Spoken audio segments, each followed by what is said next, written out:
श्री सद्गुरु महाराज की जय। महर्षि हरिनंदन अभिनंदन ग्रंथ से मंगलमय संस्मरण। गुरु कृपा की महिमा। प्रोफेसर शिव शंकर मंडल, हिंदी विभाग, जीबी कॉलेज, नवगछिया, भागलपुर। 90 के दशक से मैं प्रायः कुप्पा घाट आश्रम आते जाते रहा हूँ। आचार्य रूप में जो भी संत वहाँ रहे हैं, उनके दर्शन एवं गुरु निवास में पूज्य गुरु महाराज जी की प्रतिमा को प्रणाम निवेदित करते रहा हूँ। जीवन में जब भी विपत्ति आई, उन्हें पूज्य गुरु महाराज के निकट मन ही मन अर्पित कर आ जाता हूँ। हल निकल आता है।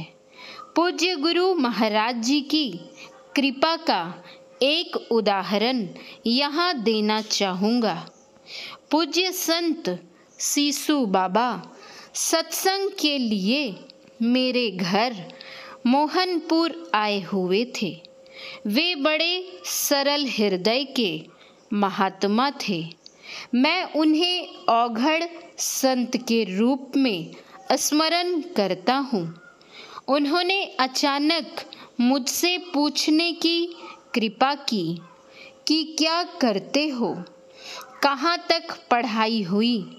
मैंने निवेदन किया कि बाबा, मैंने पढ़ाई पूरी कर ली है, नौकरी नहीं हुई है, आशीर्वाद चाहिए। उन्होंने तुरंत हंसकर कहा कि आजकल तो घूस का ज़माना है, घूस कितना दोगे। मैंने कहा, बाबा जो कहेंगे। उन्होंने अविलंब कहने की कृपा की कि 1 महीने का वेतन आश्रम में दान दे देना, जाओ नौकरी हो जाएगी। मैं खुशी खुशी सत्संग के आयोजन में लग गया और देखिए पूज्यपाद गुरु महाराज की कृपा।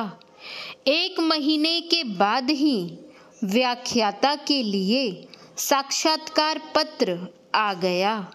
मैं मन ही मन पूज्य गुरु महाराज से निवेदन करता रहता था कि गुरु महाराज, मैं जो जानता हूँ वही पूछे, और वही हुआ। साक्षात्कार अच्छा रहा। नवंबर 1996 में परिणाम आ गया। मैं व्याख्याता के रूप में चयनित हो गया।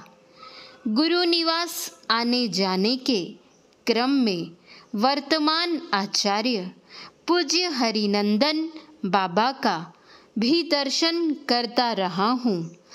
वे बड़े सरल हृदय के संत हैं, कहीं कोई तामझाम नहीं। दर्शन के क्रम में पूछ बैठते हैं कि कहाँ से आए हैं। प्रसंगवश थोड़ा बहुत बातचीत भी कर लेते हैं। उनकी सरलता मन को छू जाती है। बराबर आने को जी करता है।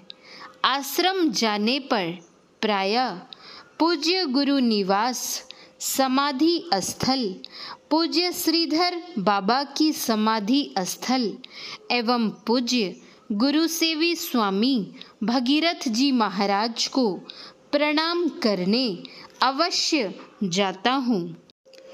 प्रायः देखता हूँ कि आश्रम में निर्माण कार्य निर्बाध गति से चल रहा है। पूज्य आचार्य श्री हरिनंदन बाबा के समय में रचनात्मक कार्य बहुत हुए हैं, जैसे सत्संग हॉल का विस्तार, भोजनालय का नवनिर्मित 4 मंजिला भवन, सत्संगी जनों को ठहरने के लिए 3 मंजिला भवन, गौशाला तो देखने लायक है। निर्माणाधीन गुरु निवास की रचनात्मक भव्यता, विशालता एवं कलात्मकता तो अद्वितीय है। पूज्य गुरु निवास के पश्चिम में पूज्य श्री प्रमोद बाबा रहते हैं। वे पूरे मनोयोग से पूज्य आचार्य श्री के आसपास लगे रहते हैं। स्थानीय जनों से सघन संपर्क बनाए रखते हैं। हम लोगों को आश्रम से जोड़े रखने में इनकी महती भूमिका है। आश्रम में प्रायः शांतिपूर्ण वातावरण देखने को मिलता है। मायागंज का सामाजिक सौहार्द मन को आकर्षित करता है। मेरे मित्र प्रोफेसर मोहम्मद मुशर्रत हुसैन साहब ने आश्चर्य व्यक्त किया कि सर, कमाल का यहाँ सौहार्द है। किसी भी महात्मा या अन्य व्यक्तियों ने मुझे बहुत सहजता से लिया है। कहीं कोई रोक टोक या पूछताछ नहीं। अद्भुत आश्रम है। एक दिन अचानक मेरे मित्र अश्विनी बाबू का फ़ोन आया कि सर, आप आश्रम आए। मैं पिछले कुछ दिनों से अस्वस्थ रह रहा था। उनसे भी चर्चा की थी। कोई उपाय कीजिए। आप प्रायः गुरु निवास आते जाते हैं। मेरे लिए पूज्य गुरु महाराज से निवेदन करें ताकि मैं स्वस्थ हो जाऊं। कुछ दिनों के बाद उन्होंने सूचित किया कि सर, आप आश्रम आ जाएं। पूज्य निर्मलानंद बाबा से आपके संदर्भ में बातचीत हुई है। मैं आश्रम पहुंचा। पता चला पूज्य निर्मलानंद बाहर हैं। वे शाम तक आश्रम आ जाएंगे। संध्या 6 बजे लगभग बाबा के दर्शन सुलभ हुए। अश्विनी बाबू ने बातचीत के क्रम में मेरे स्वास्थ्य की चर्चा की। उनकी सरलता और तत्परता देखने लायक थी। उन्होंने तुरंत कहीं फ़ोन लगाया।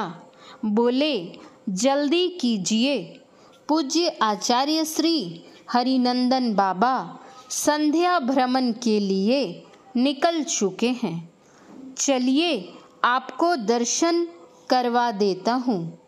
पूज्य आचार्य श्री थोड़ा आगे बढ़ चुके थे। साथ में निकटतम शिष्य रमेश बाबा, कृष्ण वल्लभ बाबा एवं अन्य सन्यासी साथ थे।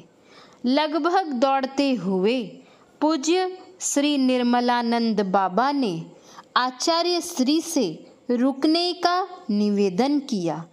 वे कुछ क्षण के लिए ठहर गए। पूज्य आचार्य श्री से मेरे स्वास्थ्य के निमित्त उन्होंने चर्चा की। मुझे तत्क्षण आशीर्वाद प्राप्त हुआ। पूज्य आचार्य श्री की सरलता और सहजता को देखकर मैं दंग रह गया। अब धीरे धीरे स्वास्थ्य ठीक हो रहा है। पूज्य आचार्य श्री के श्री चरणों में कोटिशः नमन। श्री सद्गुरु महाराज की जय। श्री सद्गुरु महाराज की जय। श्री सद्गुरु महाराज की जय।